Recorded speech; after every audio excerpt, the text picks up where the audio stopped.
Hey, what's up, my friends? Welcome to day 20 of my 75 hard journey. My name is Noyes, and I'm on a mission to lose 140 pounds. And today's episode is going to be full of fun. Number one, it's Friday, which means I'm going to weigh myself. Number two, it should be leg day. However, I'm not going to be squatting, and I'll talk a little bit more about that.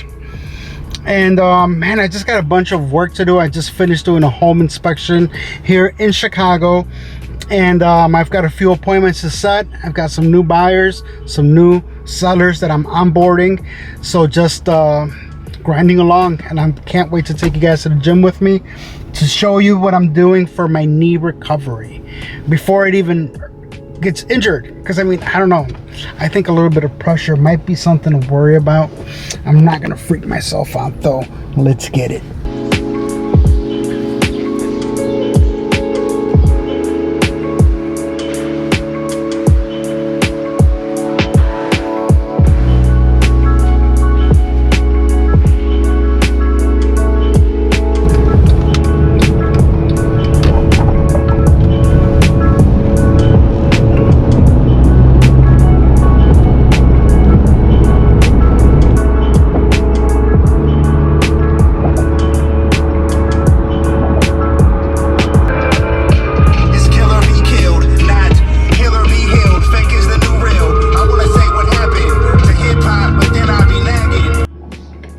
Okay, my friends, it's 12:30.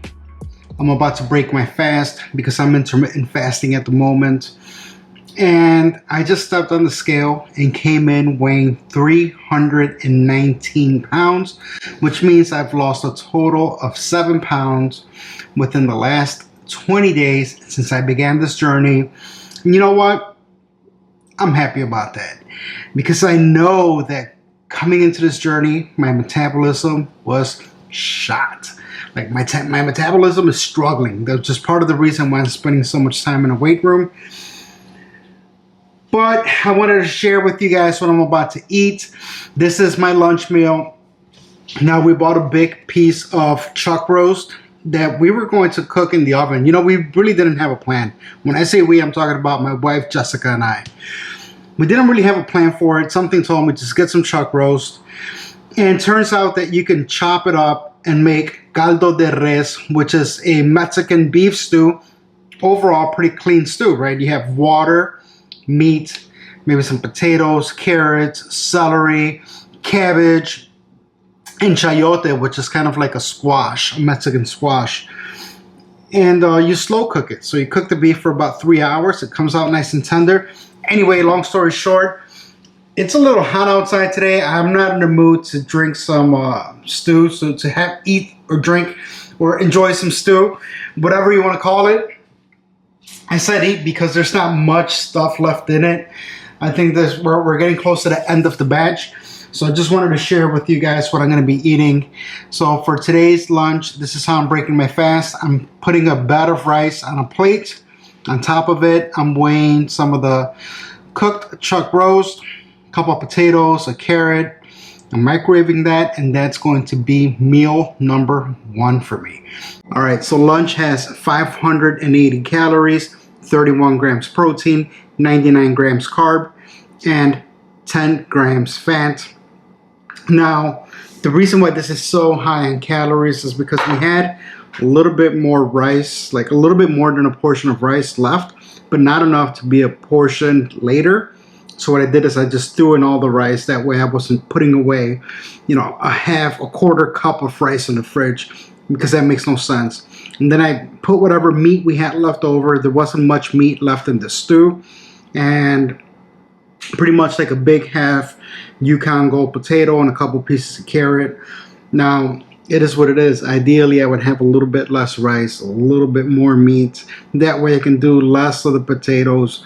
But you know what? I'd rather just eat something clean now than to stand on that stove or stand in front of that counter and cook something, or even worse, buy something out and about. So let me tear up this lunch so that we can keep it moving.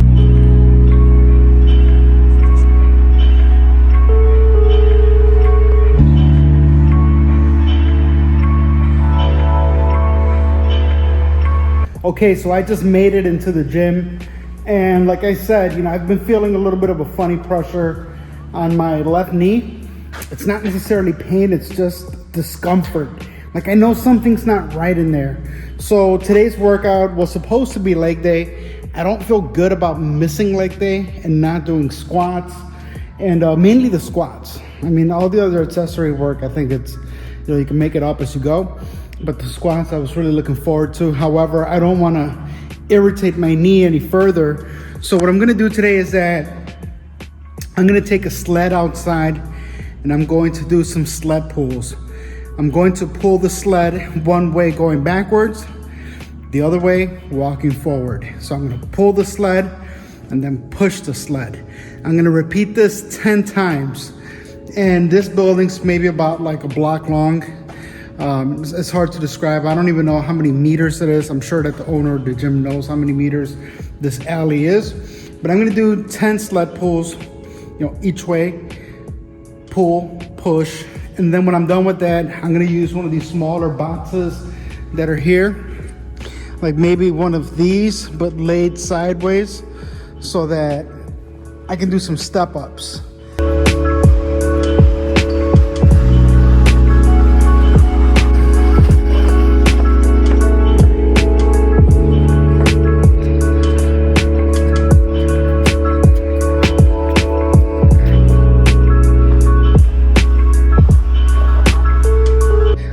I just wrapped up my outdoor workout for the day.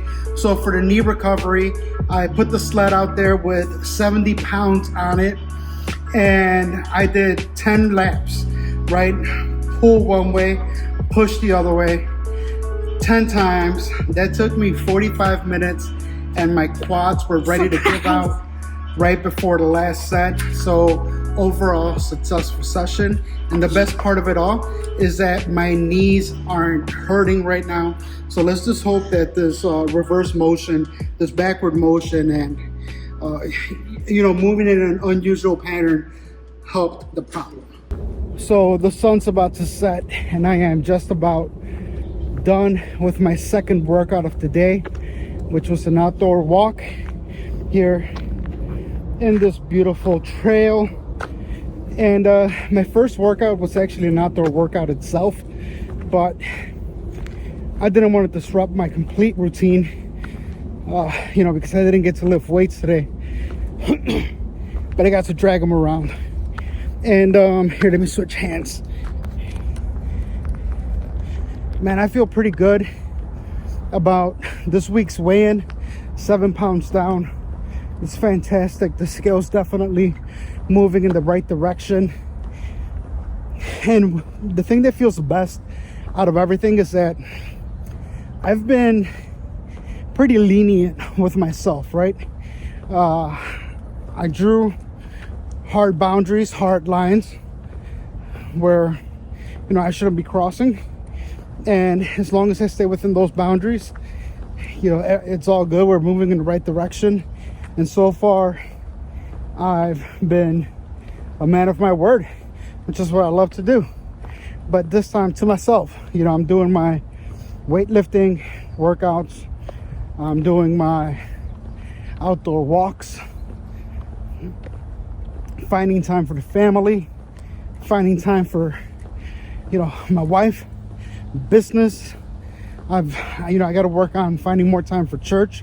Other than going to church, I really haven't been participating much the last, couple of months because of work. And it feels good to be a man of your word to yourself and keep up with those promises about self-improvement and getting better. This is day 20 and we're still early on. They say it takes 21 days to build a habit. I don't believe it, but I do feel the difference already. There's less resistance when you know what it is you have to do and when you have to do it. So the one thing I'm going to be working on for the next 10 days is my eating window. I intermittent fast, and I've been pretty flexible with eating at night because I tend to skip dinner because I'm usually busy at that time, or I'll skip lunch, have an early dinner, and then I'm hungry later on. So I need to give myself an eating schedule to try to stick to, you know.